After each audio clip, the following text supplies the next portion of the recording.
Je vais vous présenter un livre qui s'appelle Une potion magique pour la maîtresse, qui a été écrit par Gilles Fraisse. C'est l'histoire d'un petit garçon qui s'appelle Léo et son oncle il s'appelle Théo. Et c'est un grand scientifique.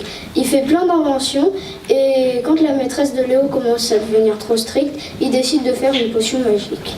Et là, je vais vous lire un extrait où il change totalement d'apparence. Bizarre, bizarre. Léo, tu veux encore des sardines ? M'a demandé papa en mettant dans le plat. Non merci. Bon alors, je les termine. Il allait planter sa fourchette dans le pauvre petit poisson grillé quand oncle Théo est arrivé. Nous qui nous attendions à voir surgir un Théo aussi maigre que triste, nous en sommes restés ahuris. Pour une surprise, ce fut une surprise. Tout d'abord, sa tenue. À la place de son habituelle blouse grise et crasseuse, Théo avait enfilé un costume écossais qui s'ouvrait sur un nœud papillon vert pomme. Un superbe billet rouge était coincé dans la boutonnière. Et il avait aussi échangé ses éternels godillots contre une paire de chaussures noires à pointe blanche. Exactement celle des costumes, exactement celle des gangsters américains dans les séries télé. Ensuite, son entrée. Il est apparu en lançant un tonitruant. « Hello les sagas !» On est resté sans voix. La rire lui a plu et il s'est assis à sa place habituelle en riant.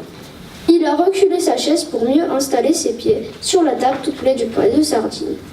Il a lissé ses chaussures d'un revers de la main pour en chasser une poussière imaginaire et nous a demandé « Que vous en dites de mes pompes les mecs ? Grandiose, non ?» Personne ne lui a répondu. Inquiet, j'ai regardé maman, qui a regardé papa, qui a regardé grand-père.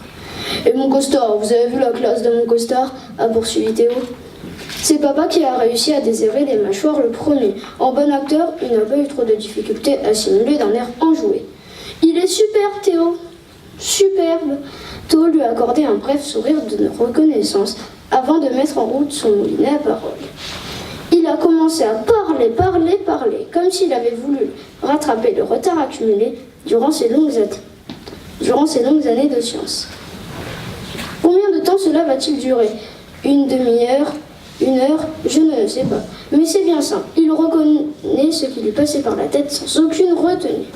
Pour terminer, il s'est levé de la table en me jetant « Bon, c'est pas le tout les gars, mais faut que je me tire. Vu le boulot qui m'attend demain, faudrait mieux que j'aille me pioter. Allez, salut les potes !»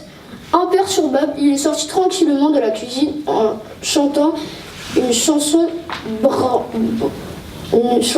bourrée de gros mots. Ne comptez pas sur moi pour la répéter ici.